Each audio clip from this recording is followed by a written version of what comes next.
Puji nama Tuhan, mari sebelum merenungkan firman Tuhan, kembali kita akan tenangkan hati, tunduk kepala, kita berdoa. Tuhan Yesus, terima kasih kalau sebentar kami akan merenungkan firman-Mu. Roh Kudus yang akan tolong kami, Roh Kudus yang akan terangi hati kami. Tolong hamba-Mu, tolong setiap kami yang ambil bagian dalam perenungan firman Tuhan dalam kesempatan kali ini. Dalam nama Tuhan Yesus kami berdoa, amin. Puji nama Tuhan. Saudara yang dikasihi oleh Tuhan, mari kita akan belajar bersama firman Tuhan, masih dalam tema tentang kasih. Dan renungan kali ini saya berikan judul tetap berbuat baik sekalipun keadaan sulit. Tetap berbuat baik sekalipun keadaan sulit. Berbuat baik pada saat kita semuanya juga dalam keadaan baik, mungkin tidak terlalu sulit. Kita membantu orang dalam kondisi ekonomi, keuangan kita juga baik, bahkan berlimpah, mungkin tidak terlalu sulit. Membantu orang pada saat kita juga sehat, tubuh kita kuat, melakukan bantu orang yang memerlukan pertolongan bantuan kita juga bukan hal yang sulit. Tapi bagaimana ketika kita sendiri dalam keadaan yang sulit, kita tetap bisa berbuat baik. Nah, itu yang sebenarnya juga Tuhan Yesus ajarkan dan Tuhan Yesus minta dari kita semuanya. Saudara, kita belajar dari surat Paulus kepada jemaat di kota Galatia. Kita baca dari Galatia pasal 6 ayat 7, 8 dan 9. Saya bacakan buat kita semuanya. Jangan sesat. Allah tidak membiarkan dirinya dipermainkan. Karena apa yang ditabur orang itu juga yang akan dituainya. Sebab barang siapa menabur dalam dagingnya, ia akan menuai kebinasaan dari dagingnya. Tapi barang siapa menabur dalam roh, ia akan menuai hidup yang kekal dari roh itu. Janganlah kita jemu-jemu berbuat baik, karena apabila sudah datang waktunya, kita akan menuai jika kita tidak menjadi lemah. Jadi bagaimana supaya kita bisa mengasihi atau berbuat baik sekalipun dalam keadaan yang sulit? Yang pertama, dari ayat 7 kita belajar supaya kita jangan tertipu. Ya, jangan tertipu. Tertipu oleh apa? Oleh pengajaran-pengajaran dunia. Bagaimana supaya kita bisa berbuat baik sekalipun keadaan sulit? Yang pertama, jangan mau ditipu oleh konsep-konsep dunia. Jangan mau ditipu. Yang ketujuh, jangan sesat, jangan tertipu. Allah tidak membiarkan dirinya dipermainkan, karena apa yang ditabur orang itu juga yang dituainya. Ayat 8 membicarakan tentang menabur dalam daging, menabur dalam roh. Ini kaitannya apa?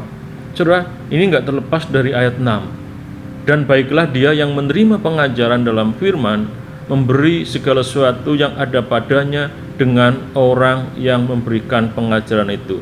Dan baiklah dia yang menerima pengajaran dalam firman, membagi segala sesuatu apa yang ada padanya dengan orang yang memberikan pengajaran itu. Jadi latar belakangnya begini, saudara dikasih Tuhan. Jemaat di kota Galatia kan jemaat yang sudah menerima pengajaran dari Rasul Paulus. Mereka sudah percaya. Tapi mereka juga sangat labil dan mudah dipengaruhi oleh pengajar-pengajar yang lain. Kalau kita perhatikan secara keseluruhan surat Galatia, itu Rasul Paulus memberikan pernyataan-pernyataan yang keras, juga teguran-teguran, karena mereka mudah berubah, mudah beralih. Bahkan Rasul Paulus mengatakan beralih kepada Injil yang lain. Mereka mudah sekali dipengaruhi, mereka mudah sekali disesatkan oleh pengajar-pengajar yang sesat yang pada saat itu ada di tengah-tengah kota Galatia. Sehingga akhirnya mereka tidak lagi mau, ayat yang ke-6, memberikan dukungan, memberikan sokongan, tidak mau mendukung, tidak mau berbagi dengan hamba-hamba Tuhan yang sedang melakukan penginjilan, dengan hamba-hamba Tuhan yang sedang mengerjakan pekerjaan Tuhan, pemberitaan Injil. Makanya 6 mengatakan harusnya mereka mendukung, memberikan perhatian, memberikan dukungan kepada hamba-hamba Tuhan yang sudah mengajar mereka. Tapi mereka tidak lagi melakukan itu. Kenapa? Karena mereka tertipu oleh ajaran-ajaran yang sesat. Dan Rasul Paulus melihat jemaat di kota Galatia, mereka lebih mudah ya mengalokasikan dananya, menginvestasikan keuangannya untuk hal-hal yang Rasul Paulus sebut sebagai daging. Mereka menabur dalam daging. Mereka menggunakan keuangan mereka, mereka menggunakan dana mereka untuk hal-hal yang bersifat daging. Sementara untuk hal yang bersifat roh, mendukung pekerjaan, mendukung pelayanan, mendukung para hamba Tuhan, mereka tidak mau lakukan. Saudara, itu mereka tertipu. Makanya bagaimana supaya kita bisa berbuat baik sekalipun keadaan sulit, jangan mau tertipu oleh pengajaran, oleh konsep-konsep dunia. Mari kita tetap pegang pengajaran Tuhan.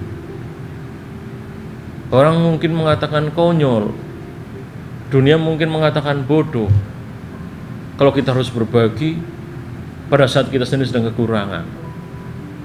Orang mungkin mengatakan terlalu naif kalau kita berusaha untuk berbuat baik sekalipun keadaan kita juga sulit. Berbuat baik di sini dalam konteks ini sebenarnya lebih mengacu pada berbagi, ayat yang ke-6. Jadi berbuat baik dalam keadaan sulit artinya mari kita belajar tetap bisa berbagi sekalipun keadaan kita sulit. Yang pertama, jangan mau ditipu oleh konsep-konsep dunia. Kadang-kadang konsep dunia itu membuat kita hanya tidak bisa berbagi dengan orang lain. Jangan dalam keadaan yang sulit, dalam keadaan yang senang pun, dalam keadaan yang berlimpah pun, konsep dunia ketika sudah mempengaruhi, sudah menipu kita, akhirnya kita sulit berbuat baik kepada orang lain. Jadi bagaimana supaya kita bisa berbuat baik dalam keadaan sulit? Yang pertama, jangan mau ditipu, jangan tertipu. Kalau dalam lembaga Alkitab menyebutkan jangan sesat, artinya jangan tertipu. Yang berikutnya, mari lakukan perbuatan baik terus-menerus. Yang pertama, jangan tertipu. Yang kedua, jangan bosan-bosan, jangan jemu-jemu. Artinya terus-menerus lakukan perbuatan yang baik. Janganlah kita jemu-jemu berbuat baik. Ya, jangan jemu-jemu. Walaupun mungkin ada hal-hal yang bisa membuat kita kecewa atau kita menjadi kapok karena kita berbuat baik, tapi kita mendapatkan balasan justru yang sebaliknya. Atau perbuatan baik kita enggak diperhitungkan, perbuatan baik kita enggak dianggap, perbuatan baik kita ya enggak diterima, dan akhirnya kita mengatakan sudah, kalau gitu sudah cukup, enggak perlu berbuat baik lagi. Saudara, jangan jemu-jemu berbuat baik. Ya, jadi itu yang bisa saya bagikan pada kesempatan kali ini. Jadi bagaimana supaya kita tetap bisa berbuat baik sekalipun dalam keadaan yang sulit? Yang pertama, jangan tertipu. Yang kedua, tetap lakukan terus-menerus. Jangan jemu-jemu berbuat baik. Berbuat baik kepada siapa? Yang ke-10 dikatakan, kepada semua orang. Tetapi dikatakan terutama kawan-kawan seiman. Jadi Tuhan Yesus mengajarkan, mari jangan jemu-jemu berbuat baik kepada semua orang. Kalau kepada orang lain kita bisa berbuat baik, masa kepada orang yang satu iman nggak bisa berbuat baik? Ya, jadi kita belajar berbuat baik sekalipun dalam keadaan yang sulit. Terus mengajarkan kita berbuat baik kepada orang lain. Bahkan orang yang tidak mengenal Tuhan pun kita harus belajar berbuat baik kepada mereka. Kalau kita bisa berbuat baik kepada mereka, tentunya kita juga bisa berbuat baik. Lebih bisa berbuat baik kepada keluarga dalam satu iman, satu jemaat, satu gereja, satu komunitas. Harusnya kita bisa berbuat baik kepada mereka lebih. Kalau kepada orang lain aja bisa berbuat baik, masa kepada orang saudara dalam satu iman, satu keluarga dalam Tuhan nggak bisa berbuat baik. Tapi orang itu mengecewakan, dikatakan jangan jemu-jemu. Tapi orang itu orangnya begitu, dia sudah berkali-kali berbuat baik, nggak ada perubahan, dikatakan jangan jemu-jemu berbuat baik, tetaplah berbuat baik. Jadi bagaimana supaya kita bisa berbuat baik sekalipun dalam keadaan sulit? Yang pertama, jangan tertipu oleh konsep dunia. Yang kedua, tetaplah berbuat baik, jangan jemu-jemu berbuat baik kepada semua orang, terutama kepada saudara-saudara seiman. Dan berkati kita semuanya. Kita berdoa. Tuhan, tolong dengan segala keterbatasan kami, tolong kami supaya kami dapat menerima apa yang Tuhan sampaikan, nasihat, teguran, ataupun arahan dari Tuhan melalui perenungan dalam kesempatan kali ini.